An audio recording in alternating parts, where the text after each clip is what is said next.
Ciao a tutti ragazzi, bentornati a 101 Storie Zen. La storia di stasera si intitola La vera riforma. Ryokan votò la propria vita allo studio dello Zen. Un giorno venne a sapere che suo nipote, nonostante i rimproveri dei parenti, sperperava il proprio denaro per una cortigiana. Poiché questo nipote amministrava anche i beni della famiglia al posto di Ryokan e c'era pericolo che dilapidasse la loro fortuna, i parenti chiesero a lui di intervenire. Ryokan dové così intraprendere un lungo viaggio per far visita al nipote, che non vedeva da lungo tempo. Il nipote parve contento di rivedere lo zio e lo invitò a passare la notte in casa sua. Ryokan rimase in meditazione tutta la notte. La mattina dopo, mentre stava per partire, disse al giovane: Evidentemente sto invecchiando, perché mi trema la mano. Vuoi aiutarmi a legare il laccio del mio sandalo, per favore? Il nipote lo aiutò volentieri. Grazie, disse Ryokan. Vedi, un uomo diventa più vecchio e più debole di giorno in giorno. Abbi quindi cura di te. Poi se ne andò, senza nemmeno far cenno alla cortigiana o alle lamentele dei parenti. Ma da quella mattina il nipote smise di fare vita dissoluta. Ecco, questa storia è perfetta per quelli che sono, secondo me, gli insegnanti di arti marziali.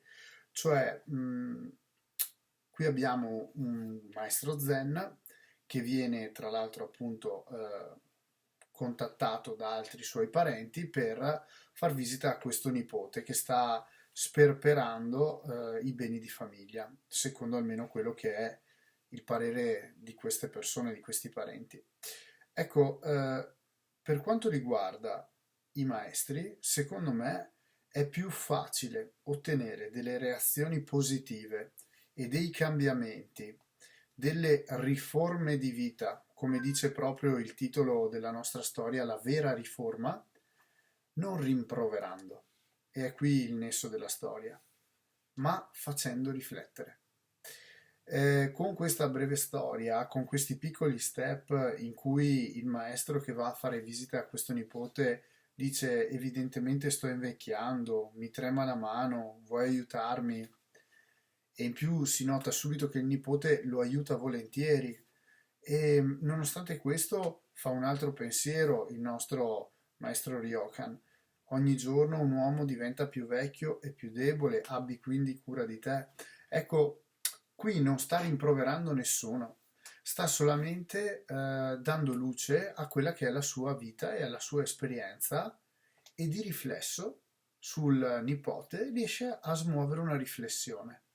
Ecco, quando un buon maestro riesce a smuovere dei pensieri e delle riflessioni, lì c'è una vera riforma, lì c'è un vero cambiamento positivo verso qualcosa che può far non solo crescere in modo sano, ma anche può appunto far nascere delle idee nuove, dei pensieri che possono dare dei cambi di vita.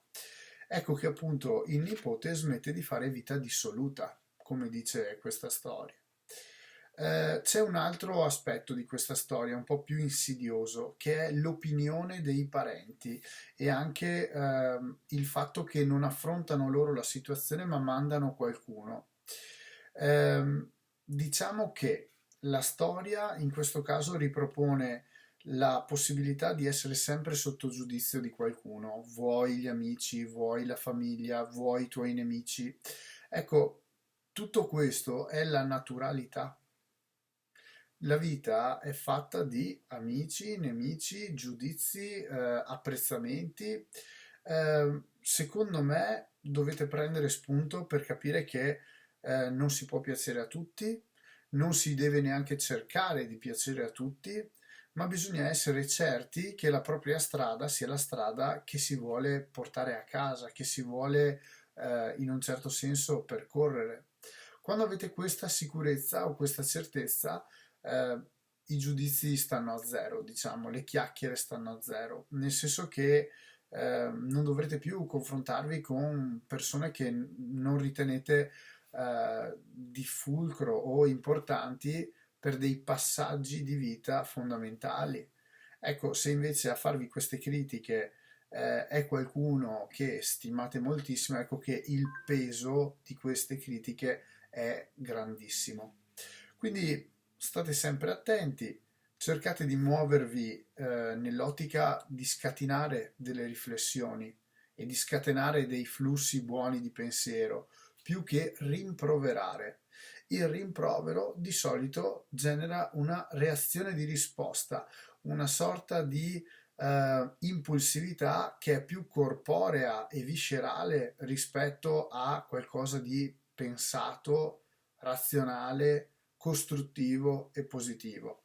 Quindi mi raccomando, se siete soprattutto degli insegnanti, il consiglio è quello di imparare sempre a far smuovere una riflessione, far crescere qualcuno. Agli esami, ad esempio, mi viene in mente, si cerca sempre non di mettere sotto torchio i ragazzi per quello che è un esame di judo o di aikido, ma si cerca di farli riflettere, ragionare, perché loro riescano a acchiappare dei concetti o comunque a mettere insieme quella che è la loro forma di pensiero e quindi dei veri cambiamenti per loro stessi.